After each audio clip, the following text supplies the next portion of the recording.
Hello student, मैं मनीष कुमार यादव एक बार पुनः आप सभी का ऑनलाइन क्लास में स्वागत करता हूं। आज के इस वीडियो में डिस्कस करूंगा रेस्पिरेशन यानी कि श्वसन, यानी कि रेस्पिरेशन जो है श्वसन है वो क्या होते हैं।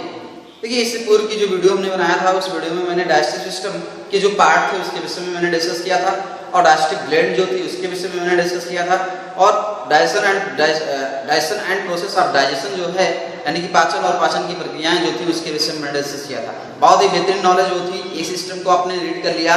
अब आप दूसरे सिस्टम को रीड करेंगे यानी कि जो रेस्पिरेटरी जो सिस्टम होंगी, हमारी श्वसन तंत्र होंगी, उसके विषय में हम लोग नॉलेज को हासिल करेंगे। फिलहाल आइए हम लोग पढ़ते हैं रेस्पिरेशन यानी कि श्वसन। आप जानते हैं कि सभी जीवों को जीवित रहने के लिए या फिर कह सकते हैं कि उन्हें कार्य करने के लिए ऊर्जा की रिक्वायर होती है। किसकी जरूरत होती है? ऊर्जा की जरूरत होती है ना। और ये ऊर्जा मिलती किससे? हम लोगों को फूड से मिलती है। किससे मिलती है? फूड से मिलती है यानी कि भोजन से मिलती है। और इसी ऊर्जा से ही हमारे सेल्स के अंदर जो क्रियाएं हैं वो चलती हैं। हमारे शरीर की जो सिस्टम है वो क्या है? चलती हैं। किससे? एनर्जी से। तो श्वसन में क्या होगा कि एनर्जी निकल के आएगा। ये एक लंबी प्रोसेस होती है, प्रक्रिया होती है जिसमें आपके ऊर्जा का निर्माण होता है। किसका निर्माण होता है? ऊर्जा का निर्माण होता है। देखिए, इससे पूर्व की जो परिभाषाएं शायद आप लोग जानते होंगे कि श्वसन की परिभाषाओं में कि सांस लेना ही श्वसन है। क्या सांस लेना है श्वसन है? सांस लेना श्वसन नहीं है। जो आप एक समान परिभाषा अब तक सीखे हुए हैं उसमें आप यही जानते हैं कि सांस लेना ही श्वसन होता है। सांस लेना श्वसन नहीं होता। सांस लेना जो है वो आपकी ब्रीदिंग होती है यानी कि श्वासोच्छ्वास होती है। क्या होती है? श्वासोच्छ्वास। बट हम लोग श्वसन यहाँ पर पढ़ रहे हैं। श्वसन अलग चीज है। श्वसन एक प्रक्रिया होती है जिसमें आपकी क्या निकलती है? एनर्जी निकलती है। और एनर्जी जो होती है वो इस्तेमाल की जाती है अपने शरीर के अंदर चलने वाली जो क्रियाएं हैं उसमें। देखिए, मैं आपको बताऊं कि जो भी प्लांट्स होते हैं यानी कि जो आपके क्लोरोफिल वाले जो प्लांट्स होते हैं जो फोटोसिंथेसिस कर सकते हैं यानी कि प्रकाश संश्लेषण कर सकते हैं, वो प्रकाश संश्लेषित जो पौधे होते हैं उन प्रकाश संश्लेषण क्रिया के फलस्वरूप जो होते हैं वो प्लांट्स के जो डिवाइस है यानी कि जो प्लास्टिड्स हैं यानी कि क्लोरोप्लास्ट जो हैं वो क्या करते हैं, उसी के अंदर आपके CO2 प्लस H2O का इस्तेमाल होता है। किसका होता है? CO2 यानी कि कार्बन डाइऑक्साइड प्लस H2O। आपने 9th में स्टडी किया हुआ प्रकाश संश्लेषण के विषय में संक्षेप कि CO2 प्लस H2O दोनों मिलते हैं। CO2 प्लस H2O मिलते हैं। सनलाइट ली जाती है किसके द्वारा? जो आपके क्लोरोप्लास्ट होती है, ठीक है ना। और फिर आपके बनाई जाती है C6H12O6 यानी कि स्टार्च का फॉर्मेशन किया जाता है। ये चीजें आपने सीखा हुआ था। और भी इसके साथ थे आपके ऑक्सीजन थे, है ना। तो जो भी प्लांट्स हैं यानी कि प्लांट्स के अंदर ही ये एबिलिटी होती है कि वो क्या करते हैं? सन एनर्जी को सिंथेसिस कर सकते हैं। किसको? सन एनर्जी को, यानी कि प्रकाश ऊर्जा जो है उस ऊर्जा को क्या कर सकते हैं? वो संश्लेषित कर सकते हैं। और जो भी वो एटमॉस्फेयर से CO2 लेते हैं और भूमि से वो आपके H2O लेते हैं, इन दोनों पदार्थों की रासायनिक अभिक्रियाएं यानी कि प्रक्रियाओं में प्रक्रियाएं चलती हैं। उसमें क्या करते हैं? इन दोनों पदार्थों में विभिन्न प्रक्रियाओं की जो इवेंट्स होती हैं, घटनाएं होती हैं, उसमें क्या करते हैं कि सनलाइट की एनर्जी को वो बांट देते हैं।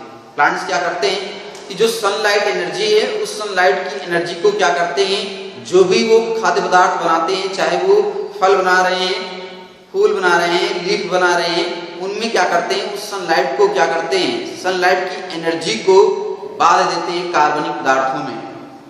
अर्थात C6H12O6 में क्या करते हैं? कार्बोहाइड्रेट में वो बांध देते हैं, ठीक है ना। तो जो भी प्लांट्स एनर्जी सनलाइट का प्राप्त करके अपने भोज्य पदार्थों में जमा करते हैं, उसी एनर्जी का हम लोग क्या करते हैं? इस्तेमाल करते हैं अपनी क्रियाओं को चलाने के लिए। आपने ये भी पढ़ा हुआ था 9th में कि हमारे सेल्स के अंदर बहुत सारी मेटाबॉलिक प्रोसेस चलती हैं यानी कि उपापचयी क्रियाएं चलती हैं, है ना। बहुत सारी उपापचयी क्रियाएं चलती हैं और उन उपापचयी क्रियाओं को चलाने के लिए भी हमें ऊर्जा की जरूरत होती है। वो अपने आप नहीं चल पाएंगे। समझ में आया? वो अपने आप नहीं चल पाएंगे, उसको चलाने के लिए भी ऊर्जा की जरूरत होती है। तो हम लोग क्या करते हैं कि जो भी प्लांट्स जो हैं अपने खाद्य पदार्थों में या फिर अपने प्रोडक्ट में वो सन एनर्जी को फिक्स किए हुए हैं यानी कि स्थिर किए हुए हैं। हम जब भी उस खाद्य पदार्थ को खाते हैं, डाइजेस्ट होता है, सिंपल फॉर्म में आता है, और सिंपल फॉर्म में जब वो आता है तो आने के फलस्वरूप क्या होता है कि उस पदार्थ को हमारी जो सिस्टम्स होती हैं, यानी कि सेल्स के अंदर जो सिस्टम्स होती हैं, वो सिस्टम उस खाद्य पदार्थ को या फिर उस ऑर्गेनिक पदार्थ को, कार्बनिक पदार्थ को ब्रेक करती है, यानी कि तोड़ती है। क्या करती है? तोड़ती है। जब भी उसको तोड़ती है तो उस पदार्थ के, यानी कि ऑर्गेनिक मटेरियल्स के, कार्बनिक पदार्थ के टूटने से ही वहां से एनर्जी निकलती है। क्या निकलती है भैया? एनर्जी निकलती है। और जैसे जैसे एनर्जी रिलीज होती है, वो एनर्जी जो होती है वो आपकी जो सेल्स होती है, उस सेल्स के अंदर एक मॉलिक्यूल्स होती है, एटीपी होती है। क्या होती है? एटीपी होती है, यानी कि करेंसी ऑफ एनर्जी जिसे हम लोग कहते हैं, ऊर्जा का सिक्का कहते हैं। वो उसको क्या करती है? अपने अंदर जमा करती रहती है, यानी कि इकट्ठा करती रहती है। जैसे जैसे उस कार्बनिक पदार्थ के टूटने से सेल्स के अंदर एनर्जी रिलीज होती है, उस एनर्जी को क्या करती है? वो संचित करती है, मतलब इकट्ठा करती है, पकड़ती है उस एनर्जी को, अपने अंदर जमा करती है। और फिर जब भी सेल्स को रिक्वायर होती है उस एनर्जी को, तो एटीपी की जो मॉलिक्यूल्स होती है, जिसे हम लोग करेंसी ऑफ एनर्जी यानी कि ऊर्जा का सिक्का कहते हैं, वो धीरे धीरे ब्रेक होने लगती है, यानी कि एक फास्फेट जो है उसका निकलने लगता है और वहां से एनर्जी जो है वो रिलीज होने लगती है। और यही एनर्जी जो होती है उस सेल्स के कार्यों में और बॉडी के जो अलग अलग कार्य हैं उसमें यूज की जाती है। तो यही क्या है? आपके श्वसन है। श्वसन की डिफिनेशन में बताऊं आपको तो इस प्रकार निकलता है कि श्वसन जो है एक बायो रिएक्शन है। क्या है? बायो रिएक्शन है, यानी कि जैव क्रिया है। ठीक है ना? श्वसन क्या है? एक बायो रिएक्शन है, यानी कि जैव रासायनिक क्रिया है। क्या है? जैव रासायनिक, यानी कि सेल्स के अंदर, जीवित सेल्स के अंदर चलने वाली एक रासायनिक क्रिया है। उस क्रिया में क्या किया जाएगा? जो हमने डाइजेशन से निकाला था आपके, क्या ग्लूकोज निकाला था। क्या निकाला था? ग्लूकोज। ये चीज हमने क्या निकाला था? ये आपकी क्या है? ग्लूकोज है। ठीक, H6 यानी कि ये ग्लूकोज जो है, इस ग्लूकोज का क्या होता है? विखंडन होता है सेल्स के अंदर, यानी कि उसको तोड़ा जाता है। यानी कि ये जो है सेलुलर फ्यूल है। क्या है भैया? सेलुलर फ्यूल, यानी कि कोशिकीय ईंधन। यानी हमारी जो सेल्स है उस सेल्स का ये क्या है? एक ईंधन है। इसी यानी कि फूड से हमने क्या किया? एब्जॉर्बेशन किया, डाइजेशन के फलस्वरूप ब्लड में गया, ब्लड के द्वारा ये आपके कहाँ गया? सेल्स के अंदर। एसिमिलेशन में आपने तो यही तो देखा था कि जो भी न्यूट्रिएंट थे वो न्यूट्रिएंट्स आपके टिश्यू प्लेट से होकर सेल्स के अंदर जाते थे, और सेल की जो साइटोसॉल थी उस साइटोसॉल्स में ये डिजॉल्व हो जाते थे, यानी कि विलीन हो जाते थे सभी न्यूट्रिएंट्स। तो उसमें आपकी ग्लूकोज तो भैया क्या होंगे? ये भी तो विलीन हो जाएंगे। अब सेल जो होती है इसी को क्या करती है? फ्यूल के रूप में इस्तेमाल करती है, मतलब ईंधन के रूप में इस्तेमाल करती है। ईंधन जानते ही है ना आप लोग, खाना बनाने वाला जो एलपीजी है वो क्या है? फ्यूल ही है, यानी कि ईंधन ही है। तो इसको ग्लूकोज को क्या करती है? ये ईंधन के रूप में प्रयोग करती हैं, है ना? और फिर इस ग्लूकोज को क्या करती हैं? ये तोड़ती हैं। क्या करती हैं? तोड़ती हैं, ब्रेक करती हैं। ठीक है ना? यानी कि एंजाइमों के माध्यम से धीरे धीरे करके इसको और भी सरल अणुओं में बदलती रहती है, मतलब इसको और भी दूसरे रासायनिक पदार्थों में चेंज करती हैं। जैसे जैसे ये आगे की ओर इसको दूसरे रासायनिक पदार्थों में चेंज करती जाती हैं, क्या होता है कि इस ग्लूकोज के अणु से एनर्जी रिलीज होती है। क्या निकलती है? एनर्जी रिलीज होती है। ठीक है ना? CO2 भी निकलती है। क्या निकलती है? CO2 भी निकलती है, H2O भी निकलती है, और प्लस एनर्जी भी निकलती है। क्या निकलती है? एनर्जी निकलती है ना? तो ये कैसे ब्रेक होगा? ब्रेक कैसे होगा कि जब इसको ऑक्सीजन मिलेगा। क्या? ऑक्सीजन मिलेगा। ऑक्सीजन की प्रेजेंस में ही, यानी कि ऑक्सीजन मिलेगा ग्लूकोज को। ऑक्सीजन की उपस्थिति में हम लोग जो ऑक्सीजन ले रहे हैं वो ऑक्सीजन सेल्स के अंदर ही तो जा रहा है ना? तो सेल्स के अंदर जाने के फलस्वरूप ये ऑक्सीजन की उपस्थिति में इस ग्लूकोज के अणु को क्या किया जाएगा? तोड़ा जाएगा। और तोड़ने के फलस्वरूप ये किसमें तोड़ेगा? CO2 प्लस H2O लास्ट में जाके इसमें बदल जाएगा। और फिर इसकी जो विभिन्न रासायनिक प्रक्रियाएं चलेंगी उसमें धीरे धीरे करके क्या निकलेगी? एनर्जी निकलेगी, है ना भैया? तो जो एनर्जी निकलेगी वो एनर्जी किसमें स्टोर होगी? एटीपी की मॉलिक्यूल्स में, यानी कि एटीपी की जो अणु है उन अणुओं में वो आपके स्टोर होगी, है ना? फिर उस एनर्जी का हम लोग क्या करेंगे? इस्तेमाल करेंगे अपने बायो एक्टिविटी यानी कि जैव क्रियाओं को चलाने के लिए। तो ये श्वसन है। समझ में आया सभी को? पुनः ध्यान दीजिए सभी लोग, सांस लेना श्वसन नहीं है। श्वसन अलग चीज है, इसमें ऊर्जा का निर्माण किया जाता है। हमारे प्रत्येक सेल, जितने भी सारी सेल्स हमारे बॉडी में हैं, जो जीवित सेल्स हैं, उन जीवित सेल्स के अंदर क्या चलेगा? एक एक्शन चलेगा। किस तरह का एक्शन चलेगा? बायो एक्शन चलेगा, यानी कि जैव रासायनिक क्रिया चलेगी। उस जैव रासायनिक क्रिया में फील्ड, कौन से फील्ड? ग्लूकोज के अणुओं का, किसका?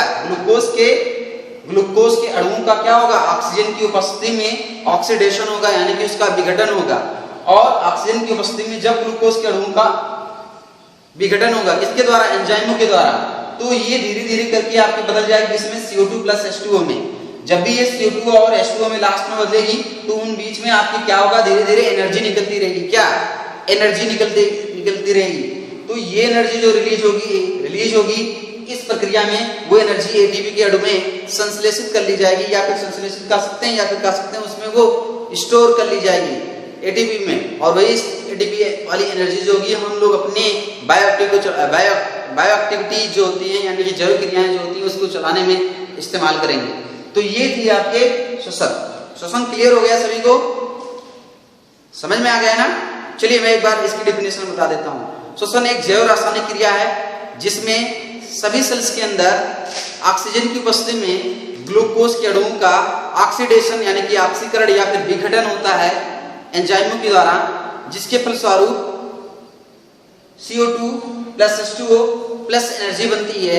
जो भी एनर्जी बनती है एटीपी के अणुओं में स्टोर की जाती है, और इस एटीपी में संचित जो एनर्जी होगी, वो एनर्जी आपके धीरे धीरे करके आपके सेल के कार्यों में इस्तेमाल होगी, या फिर आपके शरीर के अंदर चलने वाले कार्यों में इस्तेमाल होगी। यही श्वसन है आपके। समझ में आया? कि अगर श्वसन नहीं होगा तो सेल डेड हो जाएंगे, सेल डेड होंगी। अगर बॉडी की समस्त सेल डेड हो जाएंगी तो फिर डेथ होनी ही है। चलिए आगे बढ़ते हैं लोग। अब जानती हैं श्वसन की टाइप्स होती हैं। क्या होती हैं? श्वसन की टाइप्स होती है, यानी कि काइंड्स ऑफ रेस्पिरेशन। क्या होती है भैया? काइंड्स ऑफ रेस्पिरेशन, यानी कि श्वसन के प्रकार। देखिए श्वसन के जो प्रकार हैं, 2 प्रकार के होते हैं। श्वसन कितने प्रकार के भैया? 2 प्रकार के होते हैं। एक जो पहला इसका टाइप्स है वो है एरोबिक रेस्पिरेशन।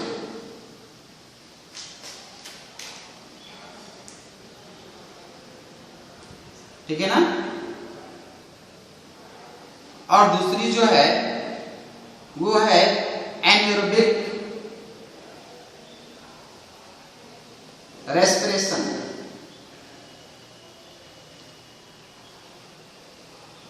दो तरह के होते हैं, एक ऑक्सी श्वसन, दूसरा अनाक्सी श्वसन। ठीक है ना? श्वसन कितने टाइप्स के होते हैं? 2 टाइप्स के होते हैं। एक जो होती है ऑक्सी श्वसन होती है, दूसरी अनाक्सी श्वसन। देखिए ऐसी श्वसन यहां पर है ऑक्सी। ऑक्सी मतलब ऑक्सीजन। ऑक्सी मतलब क्या? ऑक्सीजन। जब रेस्पिरेशन यानी कि जो श्वसन है वो ऑक्सीजन की प्रेजेंस में हो, इसकी ऑक्सीजन की उपस्थिति में हो, तब उसे हम लोग क्या कहते हैं? एरोबिक रेस्पिरेशन कहते हैं। क्लियर? समझ में आ गया सभी को? जब सेल्स के अंदर चलने वाला जो रेस्पिरेशन है यानी कि श्वसन है, वो किसकी उपस्थिति में? ऑक्सीजन की उपस्थिति में हो। अर्थात जो भी फ्यूल है यानी कि ग्लूकोज है, उसका ऑक्सीडेशन किसकी उपस्थिति में हो? ऑक्सीजन की उपस्थिति में हो, तब उससे हम लोग क्या कहते हैं? एरोबिक रेस्पिरेशन यानी कि ऑक्सीजन। देखिए हम लोगों की जो शरीर है, इस शरीर में क्या होगी? आपके ऑक्सीजन होगा। क्या होगा? ऑक्सीजन होगा। और जो एनिमल्स हैं उनमें ऑक्सीजन होगा। ठीक है ना? आपके प्लांट्स हैं, क्या होगा? ऑक्सीजन उनमें होगा। ठीक है ना? तो ये चीजें क्या होते हैं? ऑक्सीजन यानी कि एरोबिक रेस्पिरेशन। दूसरी जो स्टेप है वो है एनारोबिक रेस्पिरेशन यानी कि आपके अनाक्सीजन।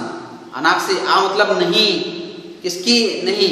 ऑक्सीजन की नहीं, यानी कि ऑक्सीजन की जरूरत ना हो किसमें? श्वसन में, तब उससे हम लोग क्या कहते हैं? अनाक्सी श्वसन कहते हैं। यानी कि जब रेस्पिरेशन की प्रोसेस में ऑक्सीजन की जरूरत ना हो, तब उससे हम लोग क्या कहते हैं? अनाक्सी श्वसन कहते हैं। क्या कहते हैं भैया? अनाक्सी श्वसन कहते हैं। ठीक है ना?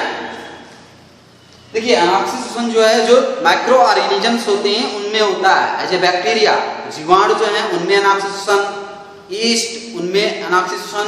इसके अलावा हमारे शरीर के अंदर भी जो हमारे जो टिश्यूज हैं, उस टिश्यूज के अंदर भी कभी कभार आपके अनाक्सिक शोषण हो सकता है, ठीक है ना। वो विशेष परिस्थितियों में ही अनाक्सिक शोषण हमारे टिश्यूज के अंदर होगा। तो वो कब होगा अभी मैं डिस्कस करूंगा। अनाक्सिक शोषण समझ में आया सभी को? चलिए एक बार मैं बता देता हूं। ऐसे शोषण जिसमें ऑक्सीजन की जरूरत ना हो, यानी कि ऑक्सीजन की अनुपस्थिति में होने वाला जो शोषण है वो क्या है? अनाक्सिक शोषण है, ठीक है ना। देखिए यहां पर मैं एक शोषण से संबंधित एक कुछ रिप्रेजेंटेशन कर रहा हूं। देखिए शोषण क्या है, शोषण में क्या इस्तेमाल होता है भाई? एक ईंधन इस्तेमाल होता है। कौन सा ईंधन है? ग्लूकोज है। किससे मिला? फूड के डाइजेशन से। सबसे सरल कार्बोहाइड्रेट है, तो ये मिला आपको ग्लूकोज, है ना। जो ग्लूकोज है इसका क्या हुआ? ऑक्सीडेशन हुआ। कहां हुआ? कहां हुआ भैया? साइटोसाल में। किसमें? साइटोसाल, यानी कि जो ग्लूकोज है कहां? साइटोसाल, है ना। यानी कि कोशिका द्रव, कोशिका के द्रव में पहुंचते हैं एसिमिलेशन द्वारा। कौन? साइटोसाल, ठीक। तो टूटते हैं ये इसमें, किसमें टूटते हैं भैया? एक अणु बनाते हैं, 3 कार्बन वाला एक अणु बनाते हैं, जिसे पायरुवेट कहते हैं। क्या कहते हैं भैया? या फिर इसे हम लोग पायरुविक एसिड, पायरुवेट कहते हैं। क्या कहते हैं? पायरुवेट कहते हैं, ठीक है ना। 3 कार्बन वाला एक अणु बनाते हैं ये इस ग्लूकोज से, जिसे हम लोग क्या कहते हैं? पायरुवेट। कहां बनेगा? साइटोसाल में, कोशिका द्रव में ये पायरुवेट बनेगा। किसके? ऑक्सीडेशन से ग्लूकोज के। अब ये जो पायरुवेट है ना भैया, वो आपके कहां जाएगा? इसका भी आगे की ओर क्या होगा? ऑक्सीडेशन होगा, ठीक है ना। क्या होगा इसका? आगे की ओर भी इसका क्या होगा? ऑक्सीडेशन होगा। इसका, इस पायरुवेट का। देखिए जो एनारोबिक रेस्पिरेशन है, यानी कि अनाक्सिक जो श्वसन है, जो ऑक्सीजन की क्या है? एब्सेंस में हो रही है, यानी कि अनुपस्थिति में हो रही है। इन ईस्ट, इसमें मैं लिख दे रहा हूं इन ईस्ट। देखिए ये लिखा है इन ईस्ट, यानी कि ईस्ट में जो फफूंदी है, देखिए इन ईस्ट में होगा, है ना। जब इन ईस्ट में होगा, किसकी उपस्थिति में?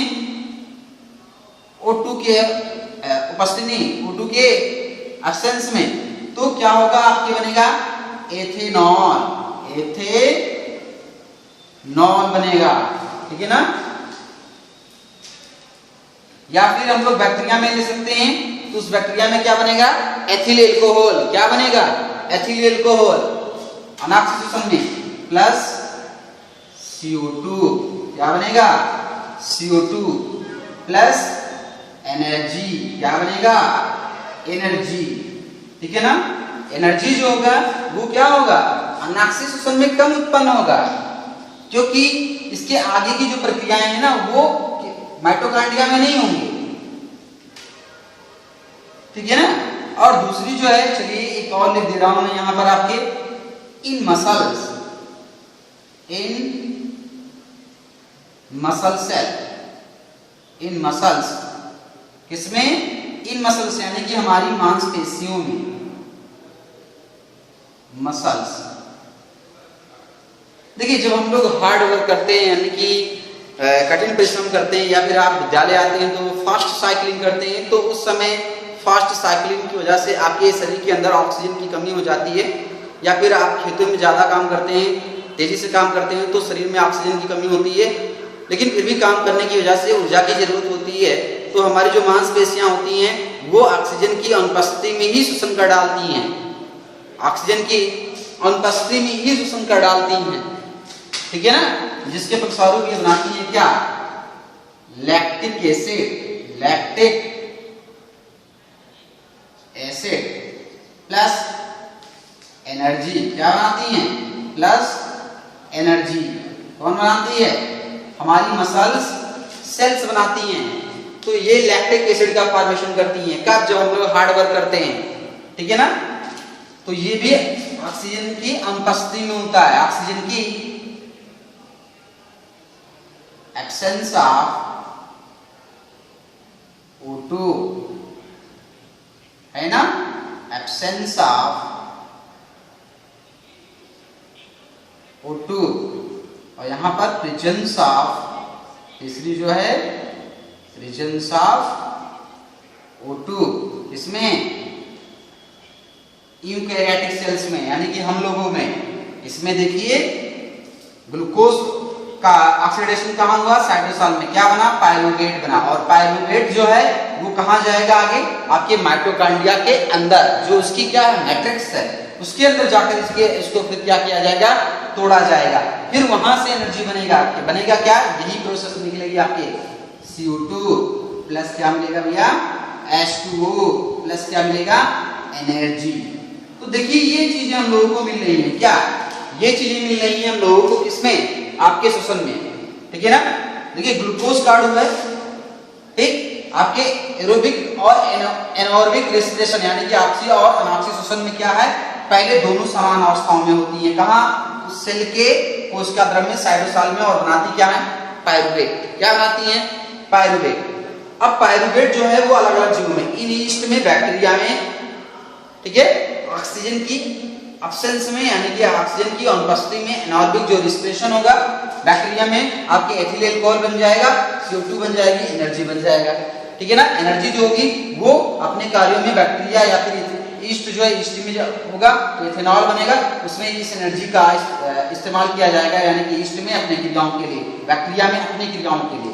तो ये चीजें हैं। देखिए हमारी मसल सेल्स में क्या है? कभी कभार ऑक्सीजन की अनुपस्थिति होती है तो उस कंडीशन में ऊर्जा की जरूरत होती है, तो ये शोषण कर डालती हैं और बनाती क्या है? लैक्टिक एसिड प्लस एनर्जी बनाती हैं। तीसरे स्टेप में आप देख रहे हैं, इसमें देखिए कि ये नॉर्मल शोषण है। क्या है? नॉर्मल शोषण से, यानी कि हमारी शरीर की सामान्य कंडीशन में क्या है कि ये शोषण होती हैं और ऊर्जा बनती है, जो मैंने यहाँ पर समझाया। तो ये थी आपके शोषण